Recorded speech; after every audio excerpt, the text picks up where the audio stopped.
कर्ज. हो, कर्जच. तेच कर्ज जे मनाला खातं, झोप उडवून टाकतं आणि माणसाला आतून हळूहळू तोडतं. एक भक्त स्वामींकडे रोज येऊन म्हणायचा, स्वामी, माझं कर्ज कधी उतरवणार? स्वामी शांत बसायचे. एक दिवस प्रेमाने म्हणाले, बाळ, कर्ज उतरवण्यापूर्वी तुझ्या मनाचं ओझं उतरू दे. भीती सोड, विश्वास वाढव.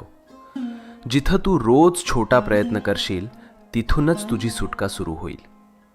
भक्तानं तेच केलं. छोटे बदल, थोडा धीर, स्वामींचं नाव, आणि काही दिवसात त्याचं कर्ज कमी होऊ लागलं. मित्रांनो, स्वामींची कृपा म्हणजे चमत्कार नाही, ती दिशा आहे. आणि दिशा योग्य असेल तर कर्ज काही मोठं राहत नाही. स्वामी म्हणतात, बाळ, तुझ्या पाठीमागे मी आहे, फक्त हार मानू नकोस.